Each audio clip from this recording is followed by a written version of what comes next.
Hi viewers, welcome to my channel ராகுல் stories. நம்ம இன்றைக்கி இந்த வீடியோவில் எந்த படத்தை பற்றின ரிவ்யூ பார்க்க போகிறோம் அப்படின்னா, நம்ம அர்ஜுன் தாஸ் நடிப்பில் வெளிவந்திருக்கிற படம் தான் ரசவாதி. ஸோ இந்த படத்தை பற்றின ஒரு ஷார்ட் ரிவ்யூ தாங்க பார்க்க போகிறோம். வாங்க வீடியோக்குள்ளே போகலாம். இந்த படத்தோட ஒன்லைன் ஸ்டோரி என்னென்னு பார்த்தீங்க அப்படின்னா, நம்ம படத்தோட ஹீரோ கொடைக்கானலில் பார்த்திங்க அப்படின்னா ஒரு சித்தா டாக்டராக இருக்கார். அது மட்டும் இல்லாமல் ஒரு இயற்கை ஆர்வலராக இருக்கார்.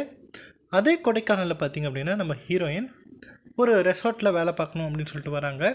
ஸோ அவங்களுக்கு சில சைக்காலஜிக்கல் ப்ராப்ளம் இருக்குது. அது மட்டும் இல்லாமல் ஃபிசிக்கலாகவும் சில ப்ராப்ளம்ஸ் இருக்கிறதுனால ஒரு சேஞ்சாக இருக்கட்டும் அப்படின்னு சொல்லிட்டு ஒரு ரெசார்ட்டில் வேலை பார்க்கணும் அப்படின்னு சொல்லிட்டு வராங்க. ஸோ அந்த இடத்துல பார்த்திங்க அப்படின்னா ஹீரோயினை பார்த்து லவ் பண்ணிக்கிறாங்க. ஸோ அதே கொடைக்கானலில் பார்த்திங்க அப்படின்னா ஒரு இன்ஸ்பெக்டர் ட்ரான்ஸ்ஃபர் வாங்கிட்டு வராரு. அவர் தான் இந்த படத்தோட வில்லன். ஸோ அவருக்கு நம்ம ஹீரோவை கண்டால் சுத்தமாக பிடிக்கல. எப்படியாச்சும் ஏதாவது பிரச்சனை பண்ணிக்கிட்டே இருக்கார் அவங்க மேலே. ஸோ ஏன் இந்த மாதிரி பண்ணுறாரு, நம்ம ஹீரோக்கும் அவருக்கும் என்ன பிரச்சனை, ஸோ அதுக்கப்புறம் என்ன ஆச்சு அப்படிங்கிறது தான் இந்த படத்தோட மீதி கதை.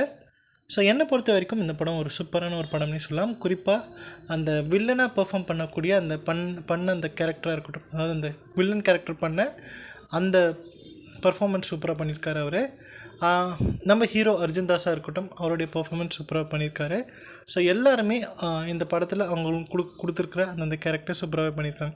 ஸோ கண்டிப்பாக இந்த படத்தை நிறைய பேர் பார்த்துருப்பீங்க, நிறைய பேர் பார்த்துருக்க மாட்டீங்க. ஸோ கண்டிப்பாக இந்த படத்தை பாருங்கள். பார்த்துட்டு உங்களோட ஃபீட்பேக் என்ன அப்படிங்கிறத கமெண்ட்டில் லீவ் பண்ணுங்கள். ஸோ இந்த வீடியோ பிடிச்சிருந்தால் லைக் பண்ணுங்கள், ஷேர் பண்ணுங்கள். மறக்காமல் என்னுடைய ராகுல் ஸ்டோரிஸ் அப்படிங்கிற என்னுடைய யூடியூப் சேனலை சப்ஸ்கிரைப் பண்ணிவிடுங்க. தேங்க்யூ.